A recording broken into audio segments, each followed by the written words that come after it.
आशीर्वादित करत आहेस आणि तुला धन्यवाद देतो येशूच्या नावात आमेन आमेन हालेलुया हालेलुया तुम्हाला माहिती आहे प्रियांनो, आपल्याला प्रभू येशू मध्ये राहणं एवढं इम्पॉर्टंट आहे. कारण की प्रभू येशू फक्त तुम्हाला आजारातून बरं करण्यासाठी, रोगातून बरं करण्यासाठी किंवा तुम्हाला गरिबीतून, शापातून, बंधनातून मुक्त करण्यासाठीच नाही आला. तर येशू तुमच्या आणि माझ्या तारणाची गॅरंटी घेतो आणि तारणासाठी विशेष करून आलेला आहे. हालेलुया. कशासाठी आलेला येशू ख्रिस्त? आपलं काय करण्यासाठी आलेला आहे? तारण करण्यासाठी. तर आपण यास काढणार आहोत एक वचन, उत्पत्ती याचा 2रा अध्याय, आणि आपण यास वाचणार आहोत 15 वचनापासून. खूप महत्वाचं वचन आहे. आज जर तुम्ही वचनाकडे लक्ष देणार आहेत तर तुमच्या जीवनामध्ये तुम्ही खूप जास्त आशीर्वादित होणार आहात. हालेलुया. उत्पत्तीचा 2रा अध्याय आणि आपण वाचणार आहोत 15 वचनापासून. परमेश्वर देवाने मनुष्याला एदेन बागेत नेऊन तिची मशागत व राखण करायला ठेवले. तेव्हा परमेश्वर देवाने आदमाला अशी आज्ञा दिली की बागेतील वाटेल त्या झाडाचे फळ यथेच्छ खा, पण बऱ्या वाईटाचे ज्ञान करून देणाऱ्या झाडाचे फळ खाऊ नको, कारण ज्या दिवशी त्याचे फळ तू खाशील त्याच दिवशी तू खास मरशील. Hallelujah hallelujah. काय सांगितलं? परमेश्वराचं वचन सांगतंय परमेश्वर देवाने मनुष्यास एदेन बागेमध्ये ठेवलं होतं. कुठे ठेवलं होतं? परमेश्वराने मनुष्याला एदेन बागेमध्ये ठेवलं. आणि ती जी एदेन बाग आहे त्या बागेमध्ये मनुष्याला या गोष्टीसाठी ठेवलं की फक्त त्या बागेची काय करायची होती? मशागत आणि राखण करायचं होतं. हालेलुया. म्हणजे त्या जी बाग आहे त्याच्यामध्ये फक्त काय काम करायचं होतं? त्या बागेमध्ये फक्त मशागत करायची होती आणि राखण करायची होती. आणि देवाने त्यांना एक आज्ञा दिली होती. काय दिली होती? काय आज्ञा दिली होती तुम्हाला माहिती आहे? आज्ञा अशी दिली होती की बागेतील वाटेल त्या झाडाचे फळ यथेच्छ खा, पण बऱ्या वाईटाचे ज्ञान करून देणाऱ्या झाडाचे फळ काय करू नका. कोणत्या झाडाचं फळ खाऊ नका? बऱ्या वाईटाचं ज्ञान करून द्यायचं. आता तिथं 2 झाडं होते. किती झाडं होती तिथं? एक पहिलं ते झाड होतं, ते कशाचं झाड होतं मला माहितीये? जीवनाचं. कशाचं झाड होतं? कशाचं झाड होतं? जर तुम्ही वाचलं की इथं आपण बघतो 9व्या अध्यायामध्ये काय सांगितलं? परमेश्वर देवाने दिसण्यास सुंदर व अन्नासाठी उपयोगी अशी सर्व जातीची झाडे बागेच्या मध्यभागी जीवनाचे झाड आणि बऱ्या वाईटाचे ज्ञान करून देणारे झाड ही जमिनीतून काय केले? उगवले. किती झाडं लावलेली होती तिथं? मग किती झाड होते? पहिलं झाड कोणतं होतं? जीवनाचं. आणि दुसरं काय होतं? बऱ्या वाईटाचं. कोणतं होतं? आणि परमेश्वराने कोणत्या झाडाविषयी आज्ञा केली होती? बऱ्या वाईटाच्या. कोणत्या? मग ज्यास परमेश्वराने ही आज्ञा केली मनुष्याला, आदाम आणि हवेला, की तुम्ही जे बऱ्या वाईटाचं झाड आहे त्याला काय करू नका, त्याचं जे फळ आहे ते काय करू नका, खाऊ नका. ते जर खाल्लं तर तुम्ही काय होऊन जाल म्हणे. काय सांगितलंय 17व्या वचनामध्ये? वाचा परत एकदा. पण बऱ्या वाईटाचे ज्ञान करून देणाऱ्या झाडाचे फळ खाऊ नको, कारण ज्या दिवशी त्याचे फळ तू खाशील त्या दिवशी तू खास मरशील. त्या दिवशी तू काय होशील? कसा मरशील? आता खास मरणं म्हणजे काय असतं नेमकं? मरणं माहिती आहे आपल्याला, पण कोणतं काय म्हणलंय तिथं? कसा मरशील तू? म्हणजे स्पेशल काहीतरी मरणाबद्दल सांगितलंय. हालेलुया.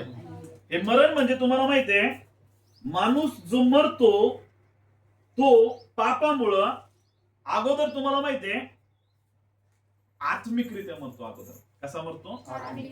म्हणजे परमेश्वर मनुष्यावर प्रेम करत आहे, आदाम हवावर, म्हणून त्यांनी काय आज्ञा दिली की तुम्ही माझ्यावर प्रेम करत आहेत ना.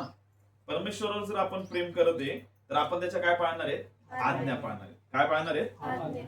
मग देवाला माहित होतं की मनुष्य माझ्यावर काय करत आहे? प्रेम करत आहे. आणि मग त्या प्रेमा खातीर परमेश्वराने मनुष्याला आज्ञा दिली की तुम्ही जर माझ्यावर प्रेम करत आहे तर तुम्ही माझ्या आज्ञा काय करणार आहेत? पाळणार आहे. आणि मग एक छोटीशी परमेश्वराने आज्ञा दिली आणि ती आज्ञा काय होती? बऱ्या वाईटाच्या झाडाचं फळ काय करायचं नाही. Hallelujah hallelujah. आणि मग ज्यावेळेस त्यांनी ते झाडाचं फळ काय सांगितलंय? तुम्ही जर ते झाडाचं फळ खाल्लं तर तुम्ही काय होणार आहे? मरणार. काय होणार आहे? तोपर्यंत मरण किंवा मरण म्हणजे काय किंवा या गोष्टी काही एक कोणाला माहित नव्हत्या.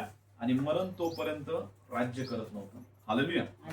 म्हणजे परमेश्वराने आज्ञा दिली आणि आज्ञा मनुष्य पाळतो का नाही या गोष्टी बघण्यासाठी परमेश्वराने मनुष्यासमोर चॉईस ठेवल्या की मनुष्य खरंच आज्ञा मोडतो किंवा ती आज्ञा काय करतो, पाळतो. हालेलुया. जे लोक देवावर प्रेम करतात ते देवाच्या आज्ञा काय करतात, पण जे लोक परमेश्वरावर काय करत नाही, प्रेम करत नाही, ते परमेश्वराच्या आज्ञा मात्र काय करतात, ते पहिल्यापासून चालू आलेलं नाही. आदामापासून चालत आलेलं तर आतापर्यंत पण त्या गोष्टी काय चालत आहेत. हालेलुया. तर तुम्हाला माहितीये इथं स्पष्ट सांगितलंय की तू काय होऊन जाशील, खास काय होऊन जाशील, मरशील. मग आता आदाम आणि हवा यांच्याकडनं पाप झालं तर जे आहेत आदाम आणि हवा शरीरामध्ये नाही मेले तर ते आत्म्यामध्ये मेले आणि परमेश्वरापासून काय झाले, दूर झाले. परमेश्वरापासून काय झाले. आणि आज तुम्ही बघत असाल सगळ्या जगातले लोक पाप केल्यामुळे देवापासून काय झालेले, दूर झाले. काय झालेले म्हणजे ते कसं जीवन जगत तुम्हाला माहितीये, एक मेलेलं जीवन जगत. कसं जीवन जगत आहे. पण देवाची अगोदरपासून इच्छा आहे की मनुष्याचा नाश होऊ नये तर मनुष्याचं काय व्हावं, तारण व्हावं. माणसाचं काय व्हावं. मग तुम्हाला माहितीये आपण बघतो देवाने योजना बनवली मनुष्यासाठी. काय बनवली देवाने आणि काय योजना होती ती की मनुष्याचं तारण व्हावं, मनुष्याचं काय व्हावं नाही, नाश होणे. आपण एक वचन काढूया, आपण यावेळेस काढूया इफिसकारास पत्र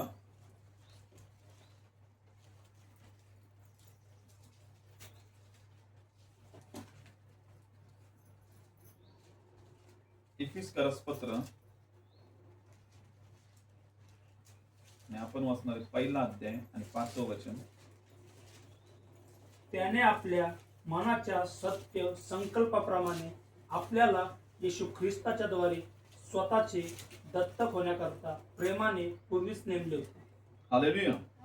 त्याने आपल्या मनाच्या सत्संकल्पाप्रमाणे. कशाच्या सत्संकल्पाप्रमाणे, कशाच्या, परमेश्वराने तुम्हाला आणि मला त्याच्या मनाच्या सत्संकल्पाप्रमाणे. कोणत्या संकल्पाप्रमाणे, चांगल्या सत्संकल्पाप्रमाणे, चांगल्या संकल्पाप्रमाणे आपल्याला येशू ख्रिस्ताच्या द्वारे. कोणाच्या द्वारे, कोणाच्या द्वारे, म्हणजे या जगामध्ये पाप येण्याच्या अगोदरच येशूने तारणाची सुद्धा, परमेश्वराने आपल्या सगळ्यांसाठी तारणाची सुद्धा काय बनवली होती, योजना बनवली होती. काय बनवली होती, जे आपण म्हणतो ना की पाप या जगामध्ये आलं, पण मी तुम्हाला सांगतो पापाला नष्ट करण्यासाठी किंवा पापाचा नाश करण्यासाठी किंवा पापापासून माणसाचं तारण होण्यासाठी परमेश्वराने ऑलरेडी काय बनवलेली आहे, योजना बनवली. आणि फक्त योजनाच नाही बनवली तर काय सांगितलंय की त्याने आपल्या मनाच्या सत्संकल्पाप्रमाणे आपल्याला येशू ख्रिस्ताच्या द्वारे स्वतःचे दत्तक होण्याकरिता प्रेमाने पूर्वीच नेमले होते.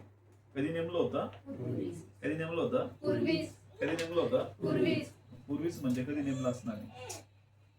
हालेलुया. कधी नेमलं असणार आपल्याला, पूर्वी म्हणजे कधी नेमलेलं आहे परमेश्वराने. हालेलुया. माहिती तुम्हाला कधी नेमलेलं आपल्याला परमेश्वराने, कधी नेमलेलं आहे. पृथ्वीचा पाया रचना करून, पृथ्वीचा पाया घालण्याच्या अगोदर परमेश्वराने आपल्या तारणाची काय बनवली तुम्हाला माहिती, किंवा आपल्याला त्याच्याकडे बोलवण्याची काय बनवलेली योजना. हालेलुया. कधी बनवली त्यांनी योजना आपल्याला, आपल्या पृथ्वीचा पाया घालण्याच्या अगोदर परमेश्वराने तुमच्यासाठी आणि माझ्यासाठी काय बनवली तुम्हाला माहितीये, योजना बनवली की आपलं काय व्हावं, तारण व्हावं आणि आपला काय होऊ नये, नाश होऊ नये. काय होऊ नये, आपला नाश. हालेलुया. आणि ही योजना परमेश्वराने कधी बनवली तुम्हाला माहितीये, आपल्या जन्माच्या अगोदर. कधी बनवली, कधी बनवली, तुम्ही आईच्या पोटामध्ये ज्यावेळेस एकदम छोटेसे गर्भरूप सुद्धा धारण नव्हतं केलं तेव्हाच परमेश्वराने योजना बनवली होती की तुमचं येशू ख्रिस्तामध्ये येणं होईल, तुम्ही येशूकडे याल आणि तुमचं काय होईल, तारण. काय होईल, बरं. ही गोष्ट मी कशावरून प्रूव्ह करतो, तुम्हाला कशावरून सांगतो तुम्हाला माहितीये. एक वचन काढूया आपण, स्तोत्र संहिता 69 म्हणजे 69 याचा आपण वाचणार आहोत 28वं वचन.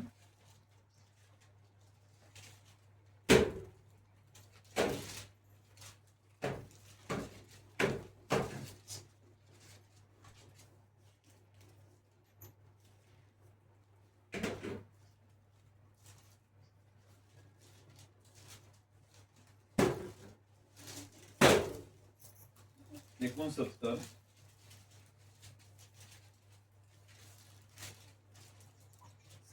69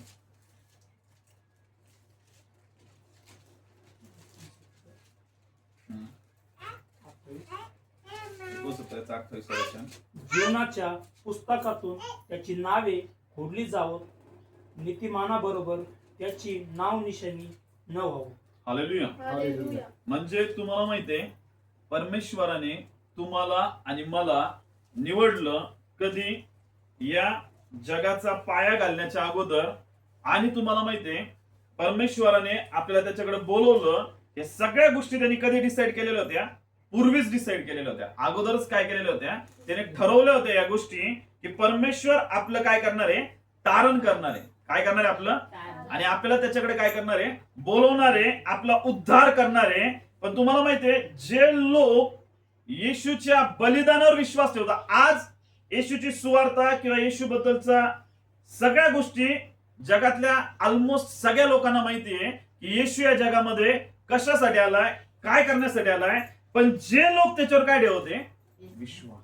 जे लोक काय ठेवते त्याच्यावर? त्यांचंच काय होते? त्यांचंच काय होते? म्हणजे तुम्हाला माहिती प्रियांनो, तुमचा आणि माझा जन्म होण्याच्या अगोदरच परमेश्वराने प्लॅन केला की मनुष्याचा नाश होऊ नये किंवा या व्यक्तीचा नाश होऊ नये किंवा त्या व्यक्तीचा नाश होऊ नये, तर तो परमेश्वराकडे वळावा. म्हणून परमेश्वराने ऑलरेडी त्याच्यासाठी डिसाईड केलंय, ऑलरेडी त्याच्यासाठी या गोष्टी ठरवून घेतल्यात. त्यांच्यापर्यंत परमेश्वर सुवार्ता पाठवतो, त्यांच्यापर्यंत परमेश्वर त्याचं वचन पाठवतो. पण जे लोक त्याच्यावर काय ठेवता? विश्वास ठेवता. काय ठेवता? काय ठेवता? त्यांचं त्यावेळेस काय व्हायला लागतं? तारण. काय व्हायला लागतं? हालेलुया. म्हणून काय सांगितलं पहिल्या वचनामध्ये जे आपण वाचलंय, त्याने आपल्या मनाच्या सत्संकल्पाप्रमाणे आपल्याला येशू ख्रिस्ताच्या द्वारे स्वतःचे दत्तक होण्याकरिता प्रेमाने पूर्वीच नेमले होते. त्याच्या कृपेच्या गौरवाची स्तुती व्हावी म्हणून हे झाले. ही कृपा त्याने आपल्यावर त्या प्रियकराच्या ठायी विपुलतेने केली आहे.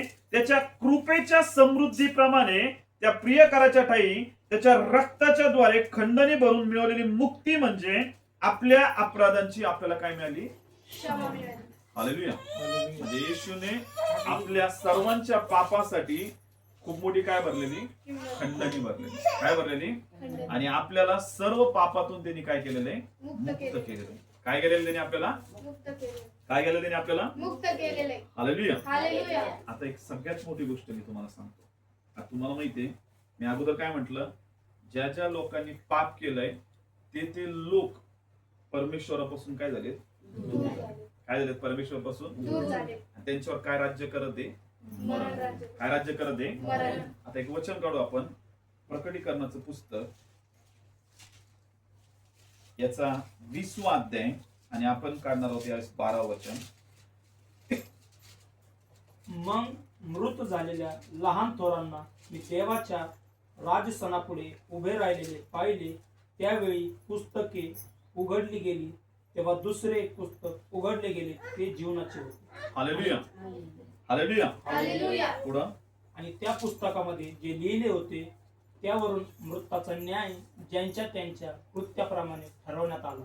हालेलुया. हालेलुया. काय सांगितलंय? मी काय म्हणलो की पाप केल्यामुळे माणूस मेला.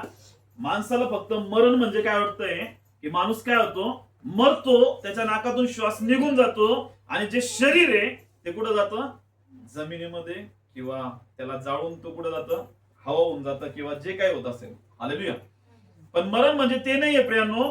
मरण म्हणजे इथं काय सांगितलंय? मग मृत झालेल्या लहान थोरांना. कोणाला? जे सगळे मेलेले किंवा आपण पण जे मरणार आहोत त्या सगळ्या लहान थोरांना मी राजासनापुढे उभे राहिलेले पाहिले. कुठं उभं राहिलेलं पाहिलं? कुठं उभं राहिलेलं पाहिलं?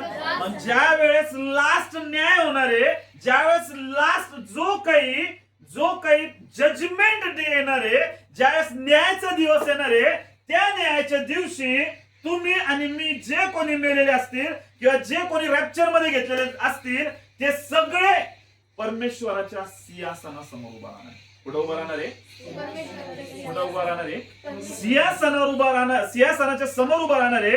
आणि त्याच्यामध्ये हे नाही राहणार आहे कोणी लहान आहे किंवा कोणी मोठा आहे, कोणी खूप श्रीमंत आहे, कोणी खूप मोठा गरीब आहे, कोणी खूप धनवान आहे, कोणी खूप दयावान आहे, किंवा कोणी असो, किंवा पास्टर असो किंवा दास असो किंवा देवाचा सेवक असो किंवा ब्रदर असो किंवा सिस्टर असो, कोणी असो, ते सगळे लहान थोर मी राजासनापुढे उभे राहिलेले पाहिले. कुठे उभे राहिलेले पाहिले?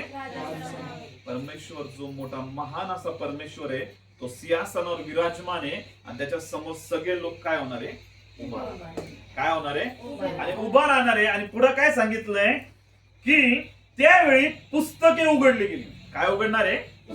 काय उघडणार आहे? तुम्ही जे जे आज करत आहे किंवा ज्या ज्या गोष्टी तुमच्या जीवनामध्ये आज तुम्ही करत आहे सकाळपासून संध्याकाळपर्यंत, तुमच्या प्रत्येक गोष्टी पुस्तकामध्ये लिहिलेल्या. कुठे लिहिलेल्या? तुम्ही कोणासोबत कसे वागत आहे, तुम्ही कोणासोबत कसे राहते, तुम्ही कोणासोबत कशा गोष्टी करत आहे, त्या सगळ्या कुठे लिहिल्या जाणार आहेत? कुठे लिहिलेल्या आहेत? इथं काय सांगितलंय? पुस्तके उघडली गेली तेव्हा दुसरे पुस्तक उघडले गेले होते. म्हणजे बघा, पुस्तकं पण उघडली आणि नंतर एक दुसरं पण एक काय झालेलं आहे? पुस्तक. म्हणजे हे जे पुस्तक आहे हे वेगळं पुस्तक आहे आणि हे जे बाकीचे पुस्तक आहेत हे सुद्धा वेगळ्या प्रकारचे पुस्तक आहे. हालेलुया. आता हे जे पुस्तक उघडलंय याच्यामध्ये काय सांगितलंय? दुसरे एक पुस्तक उघडले गेले ते जीवनाचे होते. ते कोणाचं होतं? कोणाचं होतं? कोणाचं होतं? येशू ख्रिस्त काय तुम्हाला माहितीये? मार्ग, सत्य आणि जीवन. जर तुम्ही त्याच्या सोबत जुडलेले आहेत तर तुम्ही कशामध्ये प्रवेश करता? जीवनामध्ये. आणि जे जे लोक पापामध्ये, जे जे लोक नाशामध्ये, जे जे लोक पाप करत आहे, जे जे लपून पाप करत आहे, जे उघड्यावर पाप करत आहे, ज्या ज्या गोष्टी करत आहे, मनुष्य आज्ञा मोडल्यामुळे त्याच्यावर काय राज्य करत आहे? मरण. काय राज्य करत आहे? म्हणजे मरणामध्ये कोणत्या पुस्तकांमध्ये त्यांचे नाव राहणार आहे? जे पहिले पुस्तक उघडले. कोणते पुस्तक उघडले?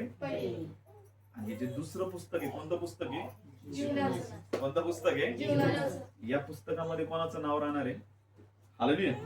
इथे काय सांगितलंय? जीवनाचे पुस्तक होते आणि त्या पुस्तकामध्ये जे लिहिलेले होते त्यावरून मृतांचा न्याय ज्याच्या त्याच्या कृत्याप्रमाणे ठरवण्यात आला. हालेलुया. म्हणजे पुस्तक पण आहे आणि कोणतं पुस्तक आहे अजून? जीवन. कोणतं पुस्तक आहे? आणि त्यांच्या ज्याच्या त्याच्या कृत्यांवरून त्यांचा काय ठरण्यात येणार आहे? न्याय. ज्याचा त्याच्या कशावरून? ज्याचा त्याच्या कशावरून? आता जे जीवनाचं पुस्तक आहे ना त्याच्याबद्दल आपण बघणार आहोत. आपण यावेळेस काढणार आहोत. यावेळेस 13वा प्रकटीकरणाचं पुस्तक याचा 13वा अध्याय आणि या वाचनावर आपण 8वं वचन. ज्या कोणाची नावे जगाच्या स्थापनेपासून बदलेल्या कोकऱ्याजवळील जीवनाच्या पुस्तकात लिहिलेली नाहीत असे पृथ्वीवर राहणारे सर्वजण त्या श्वापदाला नमन करतील. हालेलुया. हालेलुया. हालेलुया. काय सांगितलंय? ज्या कोणाची नावे जगाच्या स्थापनेपासून, कशापासून? ज्या कोणाची नावे जगाच्या स्थापनेपासून बदलेल्या कोकऱ्याजवळील. कोणाच्या? बदलेला कोकरा म्हणजे कोण? बदलेला कोकरा म्हणजे कोण? बदलेला कोकरा म्हणजे कोण? आपण एक वचन काढूया परत. आपण पेत्राचे पहिले पत्र काढूया.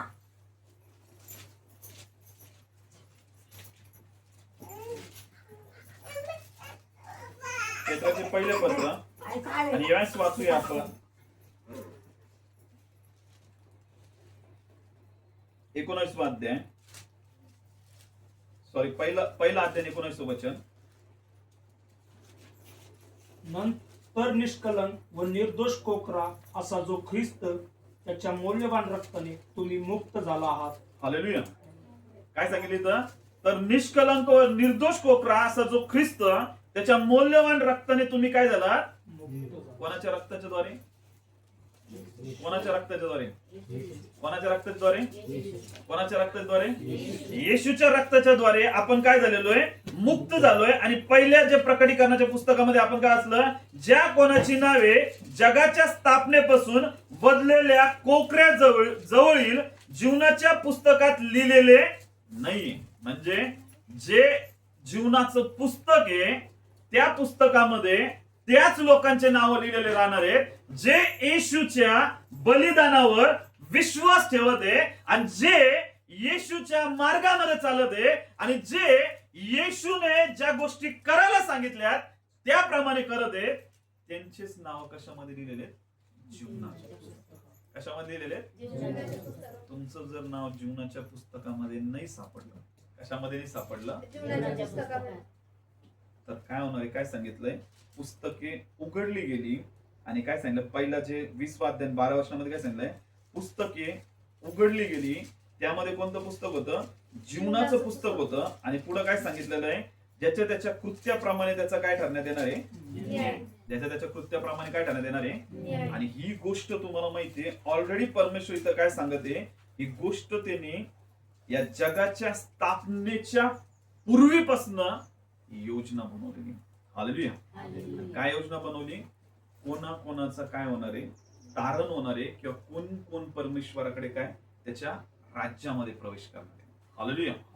म्हणजे प्रियांनो, तुम्ही जे येशूकडे आलात, तुम्ही जे येशूमध्ये आज टिकून येत, हे असंच म्हणून टिकून नाहीये, तर परमेश्वराने तुम्हाला बोलवण्यासाठी योजना बनवलेली आहे. हालेलुया.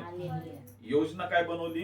की त्याने त्याच्या एकुलत्या एक पुत्राला या जगामध्ये पाठवलं होतं. कशासाठी? तुमचा आणि माझा काय होऊ नये? नाश. मग तुम्ही आज येशूकडे आलात, आज तुम्हाला आरोग्य मिळते, आज तुम्हाला बंधनातून तुम्ही मुक्त होते, तुम्ही आज शापातून मुक्त होते, किंवा आज जे काही वाटेवर तुमच्या जीवनामध्ये जे काही चांगले कामं घडत असतील किंवा जे काही परमेश्वर तुम्हाला देत असेल, पण त्याच्यापेक्षाही मोठी गोष्ट काय तुम्हाला माहितीये? तुमचं नाव कुठं लिहिण्यात आलेलं आहे? कशामध्ये लिहिलेलं आहे? जीवनाच्या पुस्तकात जर आपलं नाव सापडलं नाही, तर मग मी तुम्हाला सांगतो, मात्र खूप भयानक परिस्थिती. हालेलुया. तुम्ही चर्चमध्ये येते, तुम्ही प्रार्थना करत आहे, तुम्ही वचन वाचत आहे, पण तुम्ही इथं येऊन सगळ्या गोष्टी करत आहे. तुम्ही घरी जाऊन पाप करत आहे, तुम्ही घरी जाऊन चुकीच्या गोष्टी करत आहे, तुम्ही चर्चमध्ये येऊन स्वर्गदूतासारखं दाखवते की आम्ही स्वर्गदूत आहे, आणि घरी जाऊन जर तुम्ही दुष्ट आत्म्यासारखं, सैतानासारखं, भूतासारखं करत आहे, तर मी तुम्हाला सांगतो, न्यायाच्या दिवशी कोणाच्या कुठं उभं राहावं लागणार आपल्याला?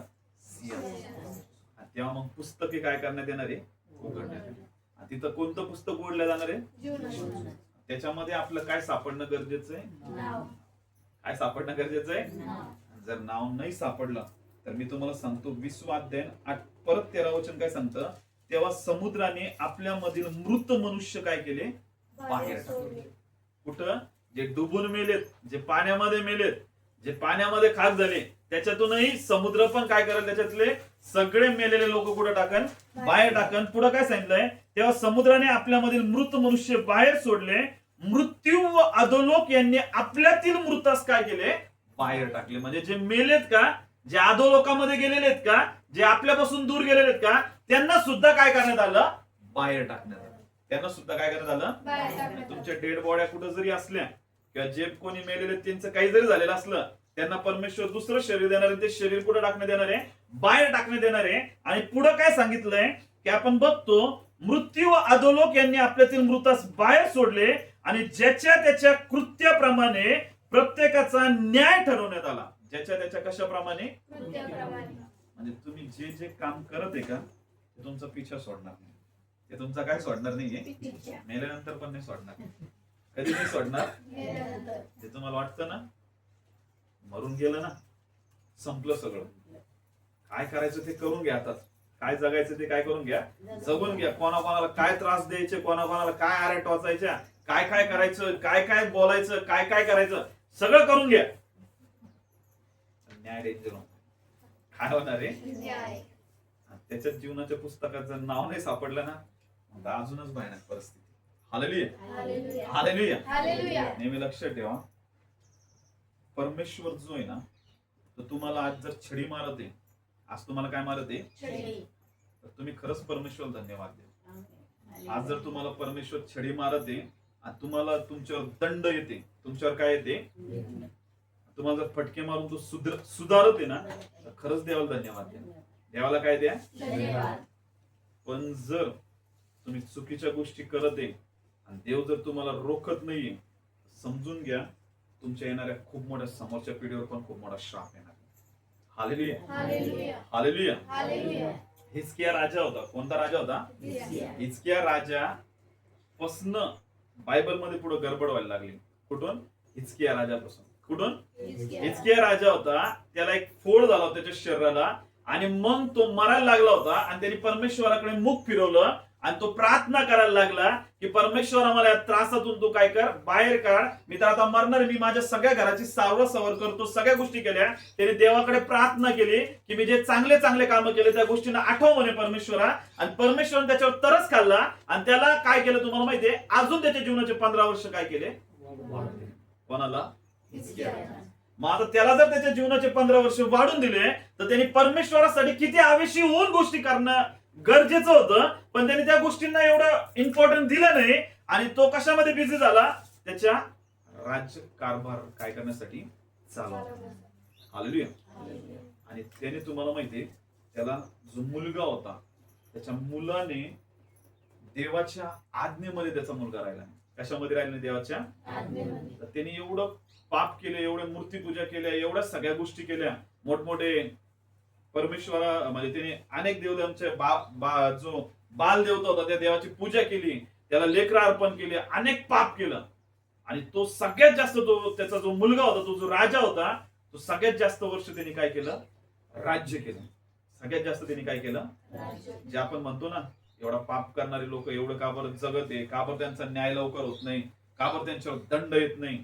तर तुम्हाला माहितीये, जर त्याला परमेश्वर अडवत नव्हता किंवा त्याला वाचवत नव्हता किंवा तो मागे फिरत नव्हता, तर एवढं जास्त पाप वाढलं, एवढं जास्त पाप वाढलं. कुठं तुम्हाला माहितीये? इस्रायलमध्ये. कुठं वाढलं? कारण तो इस्रायलच्या देशावरचा राजा होता आणि त्यांनी एवढं पाप केलं तर त्यांच्यावर अशी बंदी, असं गोष्टी आल्या की जो नबुकदनेस्सर राजा होता, त्या नबुकदनेस्सर राजाने पूर्ण इस्रायल लोकांना, लहान थोरापासून मोठ्यापर्यंत, श्रीमंत असू द्या, गरीब असू द्या, सैनिक असू द्या, कोणी असू द्या, लहानापासून तर मोठ्यापर्यंत सगळ्या लोकांना लुटून पुढे नेलं, त्याच्या राज्यामध्ये नेलं, सगळ्यांना बंदिवास करून काय केलं, नेलं. म्हणजे मला तुम्हाला काय सांगायचंय, जर तुम्हाला छडी मारत आहे परमेश्वर आणि तुम्ही जर स्वतःला सावरत नाहीये आणि तुम्ही त्या गोष्टींकडे लक्ष लावत नाहीये, तुमचा पापाचा जोर अजून वाढवत आहे, तर मी तुम्हाला सांगतो तुमच्या येणाऱ्या पुढच्या पिढीवर त्याचे काय येणार आहेत, श्राप. तुमच्या पुढच्या पिढीवर काय येणार आहे. हालेलुया. म्हणजे जेवढं लवकर सांभाळता येईल, जेवढं लवकर तुम्हाला त्याच्यातून बॅक होता येईल, त्याच्यातून बाहेर निघता येईल, तेवढं लवकर बाहेर निघणं खूप काय. जर तुम्ही त्याच्यातून बाहेर निघणार नाही, त्याचा अंत खूप डेंजर होणार. हालेलुया. आणि तो फक्त तुमच्या पिढीपर्यंत सीमित नाही राहणार, तुमच्या येणाऱ्या पुढच्या पिढींना पण तो काय करणार आहे, श्रापित करणार. हालेलुया. मग तुम्हाला माहितीये, जीवनाची पुस्तकं इथं काय सांगितलंय, तेव्हा मरण व अधोलोक ही अग्नीच्या सरोवरात टाकली गेली. कुठे टाकली गेली? काय काय टाकण्यात आलं? मरण आणि अधोलोक हे सगळं कुठे टाकण्यात आलं? अग्नीच्या सरोवरात. आता अजून ते मग अग्नीच्या सरोवरामध्ये नाहीये, अजून ते नरकाच्या त्या अग्नीमध्ये नाही टाकण्यात आलेलं आहे. पण पुढे सांगितलं, एवढा भयानक अग्नी जजमेंट डेच्या नंतर येणार आहे, तिथं काय सांगितलंय, तेव्हा मरण व अधोलोक ही अग्नीच्या सरोवरात टाकली गेली आणि अग्नीचे सरोवर हे दुसरे मरण. कोणतं मरण आहे? दुसरं मरण. हे जे आदम आणि हवेनं पाप केलं तेव्हा ते पहिल्यांदा मेले. ते कशामध्ये मेले? फक्त आत्म्यामध्ये. कशामध्ये मेले? आत्म्यामध्ये. पण ज्यावेळेस नंतर ते परत झोपी गेले, नंतर त्यांचे शरीर मेलं, या गोष्टी झाल्या. पण सगळ्यात लास्टचं जे मरण आहे ते कोणतं मरण तुम्हाला माहितीये? परमेश्वराच्या न्यायाच्या सिंहासनासमोर आपल्याला काय करायचंय? कुठं उभं राहायचंय? परमेश्वराच्या सिंहासनासमोर. आणि त्या सिंहासनासमोर आपला काय होणार आहे? न्याय होणार. काय होणार आहे? आपला न्याय. पण ज्यांचे अगोदर पुस्तके उघडली आणि नंतर कोणतं पुस्तक उघडलं? जीवनाचं.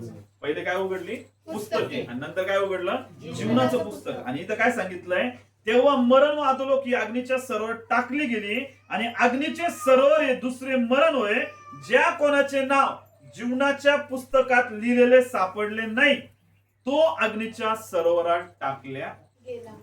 ज्यांचं ज्यांचं नाव कशामध्ये सापडणार नाही, जीवनाच्या कुठं पुस्तकात. नाही सापडणार, जीवनाच्या पुस्तकात. ज्यांचं नाव जीवनाच्या पुस्तकामध्ये नाहीये त्यांना कुठं टाकण्यात येणार आहे, अग्नीच्या सरोवरात. तिथं कोण कोण राहणार आहे अग्नीच्या सरोवरामध्ये मी तुम्हाला सांगतो. आता काढूया आपण 21वं वचन आणि यावेळेस 21वा अध्याय 8 वचन वाचू प्रकटीकरणामधलं.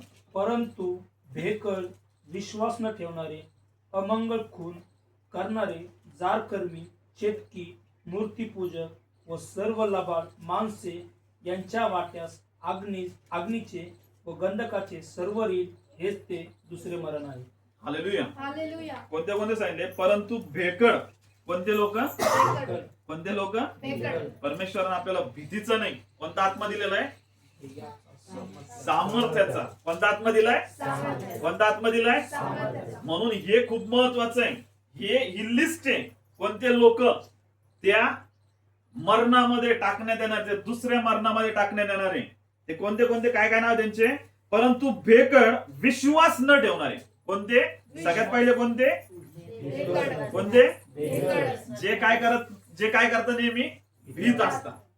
भीत असतं, जे नेहमी भीत असतं ना, ते कुठं टाकण्यात येणार आहे, दुसऱ्या मरणामध्ये, अग्नीच्या सरोवरामध्ये. कुठं टाकण्यात येणार आहे, अग्नीच्या सरोवरात. दुसरं काय सांगितलंय, विश्वास न ठेवणारे. कोणते, विश्वास न ठेवणारे. जे विश्वास ठेवतच नाहीये त्यांना किती आपण येशू सांगा, त्यांना किती सुवार्थ सांगा, ते विश्वास ठेवत नाही, ते पण कुठे टाकण्यात येणार आहे, अग्नीच्या सरोवरात. नंतर काय सांगितलंय, पुढे सांगितलंय अमंगळ. कोणते, अमंगळ. पुढे सांगितलंय खून करणारे. काय करणारे, खून करणारे.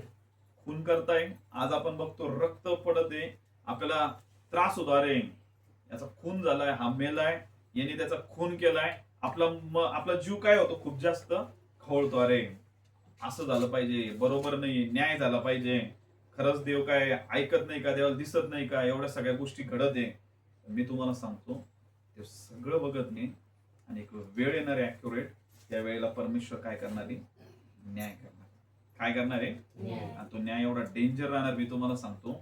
त्या अग्नीच्या आणि गंधकाच्या सरोवरामध्ये काय करण्यात येणार आहे, टाकण्यात येणार आहे. काय करण्यात येणार आहे, कोणाकोणाला टाकण्यात येणार आहे, जे विश्वास न ठेवणारे, अमंगळे, खून करणारे, जारकर्मी. काय करणारे, जे जारकर्मी आहेत, जे चेटकी आहे, मूर्तीपूजक आहेत.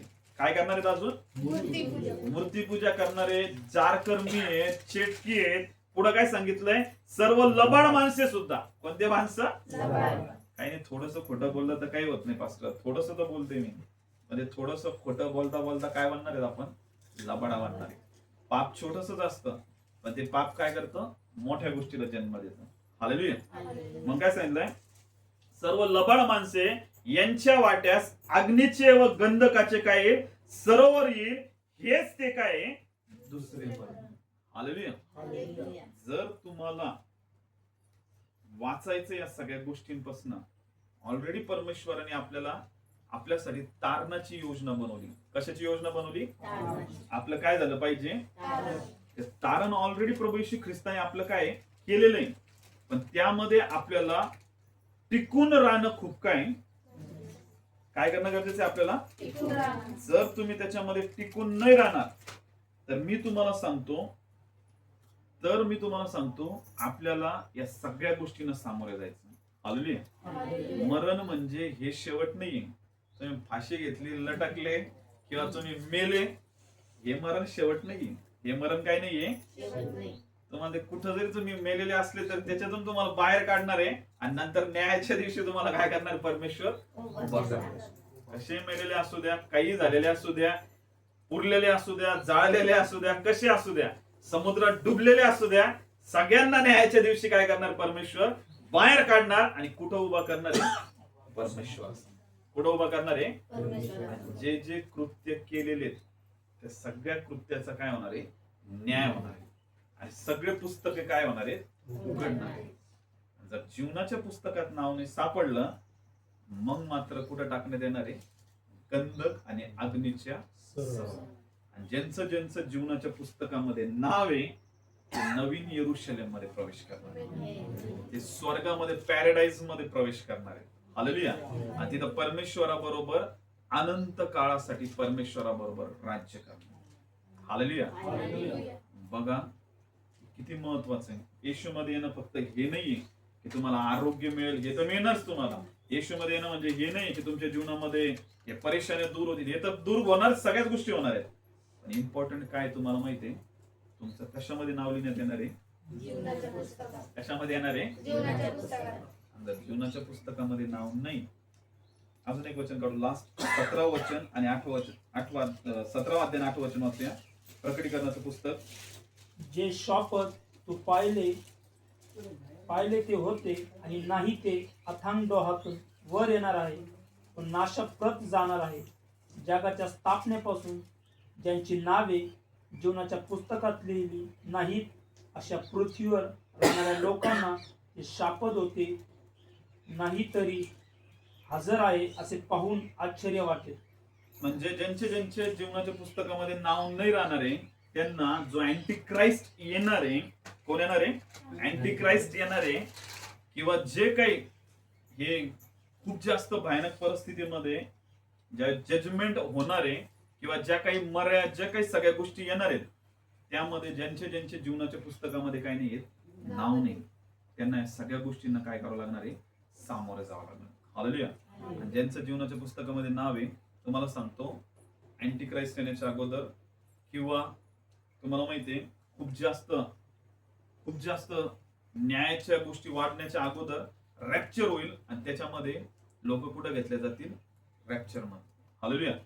यांचं कोणाचं जीवनाच्या पुस्तकामध्ये काय नाव आहे? लास्ट एक वचन वाचू आपण, 3रा अध्याय प्रकटीकरणाचा, 2रा अध्याय वाचू आणि 5वं वचन वाचू. नाही, 3रा अध्याय 5वं वचन वाचू. जो विजय मिळवतो तो अशा रीतीने शुभ्र वस्त्रे परिधान केलेला होईल. मी जीवनाच्या पुस्तकातून त्याचे नाव खोडणारच नाही आणि माझ्या पित्यासमोर व त्याच्या दूतासमोर मी त्याचे नाव पत्करीन. हालेलुया. जो काय मिळवतो? विजय मिळवतो. काय मिळवतो? विजय. काय मिळवतो? विजय. आणि तुम्ही आणि मी, आपण ऑलरेडी या सगळ्या परिस्थितीवर, पापावर, श्रापावर, या जगातल्या गोष्टीवर काय मिळवलेलं? आपण विजय मिळवला. काय मिळवलाय? विजय. कारण तो विजय कोणी मिळवून दिलेला आपल्याला? प्रभू येशू ख्रिस्ताने. कोणी मिळवून दिलेला आहे? प्रभू येशू ख्रिस्ताने. आपल्या शरीरामध्ये पाप वास करत होतं, पाप वस्ती करत होतं. मग पाप आपल्याला चुकीच्या गोष्टी करायला घेऊन जात होता. कुठे घेऊन जात होता? चुकीच्या गोष्टी. मग आपण चुकीच्या गोष्टी करत होतो. पण जसं आता आपल्याला येशू कळालाय, येशूच्या पवित्र आत्म्याने आपल्या शरीराचं काय मिळवलेलं आहे? कंट्रोल मिळवलेलं आहे. म्हणून आता आपण त्या पापावर काय करत आहे? विजय प्राप्त करत आहे. काय प्राप्त करते? विजय. अगोदर दारू पित होतो आपण जगातल्या गोष्टीमध्ये होतो. सैतान आपल्याला कुठे घेऊन जात होता? आपलं शरीर कुठे घेऊन जात होतं? पाप करण्यासाठी. आणि आपण पण कुठे जात होतो? पाप करायला. पण आता जसं येशूवर विश्वास ठेवलाय, आपलं जे शरीर आहे हे कोणाच्या कंट्रोलमध्ये? आता आत्म्याच्या. कोणाच्या कंट्रोलमध्ये? मग शरीर किती जरी म्हणलं पाप करायला चल, तर तुम्ही पाप करायला जाता का आता? कारण तुमचं शरीर कोणाच्या कंट्रोलमध्ये? आत्म्याच्या. कोणत्या? कोणाच्या कंट्रोलमध्ये? आणि ज्या शरीर आत्म्याच्या कंट्रोलमध्ये, म्हणजे तुम्ही पापावर काय मिळवलेलं आहे? विजय मिळवला. काय मिळवलाय? विजय.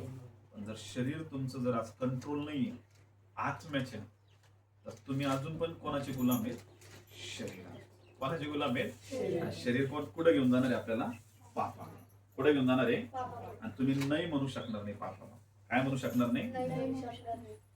किती जरी तुम्ही प्रार्थनेला येते, तुम्ही विश्वासामध्ये, पण जर तुमचं शरीर अजूनही तुमच्या आत्म्याच्या कंट्रोलमध्ये नाही. कशामध्ये नाहीये? शरीर आत्म्याच्या कंट्रोलमध्ये कधी येतं?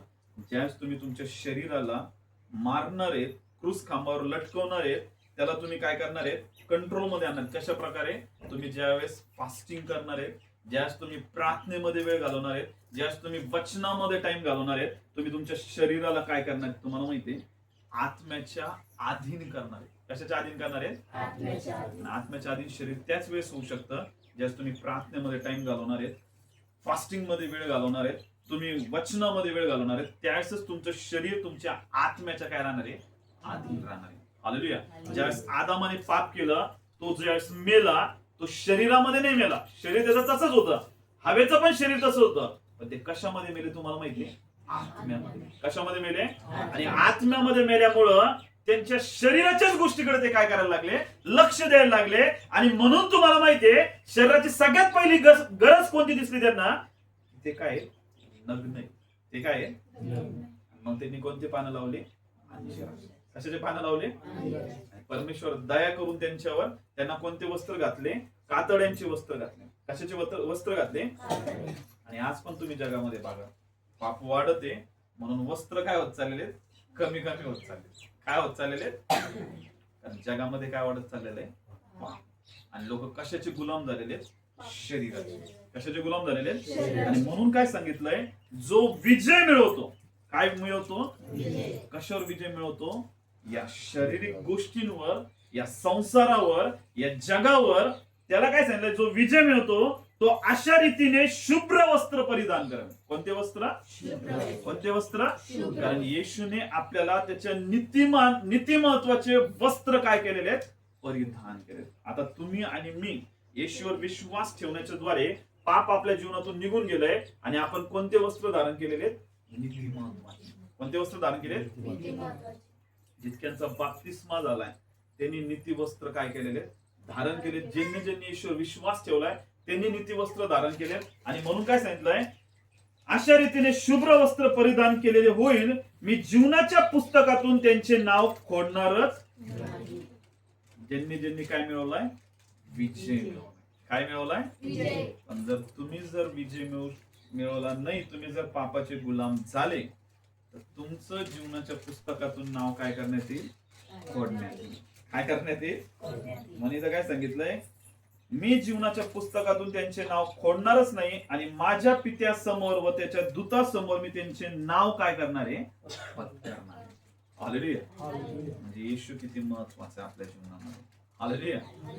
जर तुम्ही थोडस जरी पापामध्ये गेले, काहीच नाही होत पास्टर, थोडसच करत होते मी, तर ते तुमचं थोडस तुम्हाला या सगळ्या मोठ्या गोष्टीतून काय करेल? बाहेर काढून टाकेल. न्यायाच्या दिवशी खूप कठीण जाईल. आणि मग कुठं टाकण्यात येणार आहे? अग्नी आणि गंधकाच्या. कुठं टाकण्यात येणार आहे? आणि ज्यांचं जीवनाच्या पुस्तकामध्ये नाव आहे ते कुठं जातील? स्वर्गात. कुठं जातील? स्वर्गात. आपल्या हातात आहे कुठं जायचंय.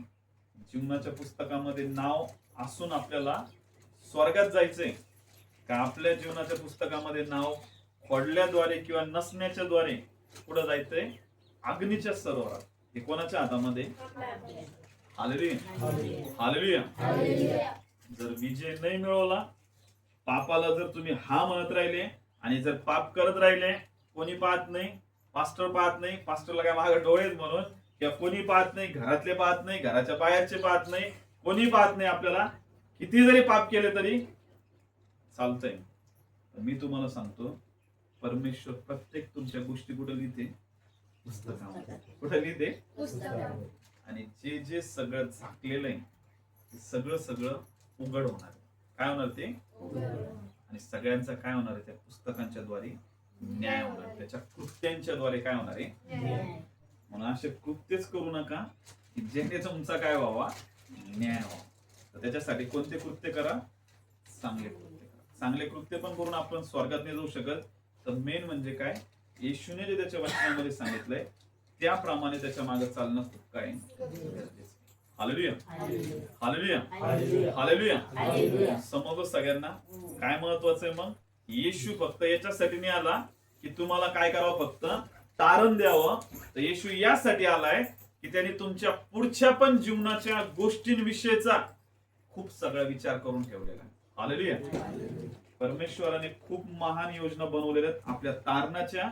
आणि आपल्याला एंड पण आपला पुढं कसं होणार आहे याचं पण त्याला सगळं काय माहिती. म्हणून काय म्हणलंय? तो परमेश्वर कसा आहे? अल्फा आणि ओमेगा आहे.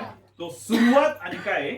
त्याला सगळं माहिती. तुमच्या जीवनाचा सुरुवात पण काय आहे आणि जे तुम्ही जे तुमच्या डोक्याने समजताय ना की हा शेवट आहे, तर हा शेवट नाही. हा काय नाहीये? शेवट काय आहे? हा जे प्रकटीकरणाच्या पुस्तकामध्ये दिलंय हा शेवट आहे. सगळ्यात शेवटी काय होणार आहे? न्याय होणार आहे. म्हणून आपण सगळ्यांनी कसं वागणं गरजेचं आहे? जपून वागणं. कसं वागणं गरजेचं आहे? जे आपण म्हणतो ना की मी कोणाला त्रास देते, मी कोणासोबत वाईट वागते, मी कोणाला क्षमा करत नाही, कोणाबद्दल माझ्या मनामध्ये राग आहे, मी तिला कधीच क्षमा करणार नाही, मी तिच्यासोबत खुनशीनं वागन, मी तिच्यासोबत ईर्ष्या करन, मी असं करन, मी तसं करन, त्या प्रत्येकाचा न्याय होणार. काय होणार आहे? तुम्ही जे जे पेरणार आहे ते तुमच्या समोर काय होणार आहे? मग तुम्ही काय पेरत आहे? काटे पुस्तळे पेरत आहे का तुम्ही चांगल्या गोष्टी पेरत आहे? हे उगवणार आहे. हालेलुया. म्हणून हे खूप काय प्रियांनो महत्वाच्या गोष्टी. म्हणून नेहमी लक्षात ठेवा, आपलं नाव कुठं आलं पाहिजे? कुठं आलं पाहिजे? येशूचे शिष्य ज्यावेळेस काय करत होते, म्हणजे दुष्ट आत्मे काढत होते आणि ते खूप खुश होत होते. काय काढत होते ते? दुष्ट आत्म्याने खूप खुश झाले आणि कोणाकडे गेले ते? येशूकडे. आणि येशूला काय म्हणले? येशू दुष्ट आत्मे पण आता आम्हाला वश होते आणि ते आम्ही पण प्रार्थना करतो तेव्हा पण दुष्ट आत्मे काय होऊन जाते? निघून जाते. परमेश्वर काय म्हणला? दुष्ट आत्मे निघून जाते म्हणून आनंद करू नका, तर आनंद यासाठी करा की तुमचं नाव कुठं लिहिण्यात आलेलं आहे? कुठं लिहिलेलं आहे? कोणत्या पुस्तकात, कुठल्या पत्रिकावर, कुठल्या बॅनरवर तुमचं नाव नसलं तरी चालेल, कुठं असणं गरजेचं आहे. जर त्याच्यात आहे ना, तर मग तुम्ही परमेश्वराच्या हेवन मध्ये, पॅराडाईज मध्ये, स्वर्गामध्ये तुम्ही काय करणार आहे? जाणार आहे, त्याच्यासोबत अनंत काळासाठी राहणार आहे. हालेलुया. आणि जर तुमचे इथं लय मोठमोठे नावं छापलेत, मोठमोठे नावं लिहिलेत, लय मोठे बॅनर लावलेत, लय मोठ्या गोष्टी केल्यात आणि तिथं जर जीवनाच्या पुस्तकामध्ये काही नाहीये, मग मात्र तुम्ही कुठे जाणार आहे? अग्नीच्या आणि गंधकाच्या. म्हणून समजलं. म्हणून काय महत्वाचं आहे? आपलं नाव कुठं आलं पाहिजे? कुठं आलं पाहिजे? समजलं सगळ्याला? या प्रियांनो, आपण आपले नेत्र बंद करूया आणि मागूया परमेश्वराला सहाय्य. कारण परमेश्वर चान्स देतो आपल्याला काय करण्याचा? सुधारण्याचा. काय देतो आपल्याला परमेश्वर? की परमेश्वर म्हणतो की माझे लेकरं काय होतील? सुधारतील आणि माझ्या आज्ञांवर काय करतील? चालतील म्हणून. हालेलुया. या प्रियांनो, आपण करूया प्रार्थना. आपण आपले नेत्र बंद करूया आणि आपले दोन्ही हात उंच करूया आणि प्रार्थना करूया. तिथे आम्ही तुझ्या नावाला धन्यवाद देतो प्रभू.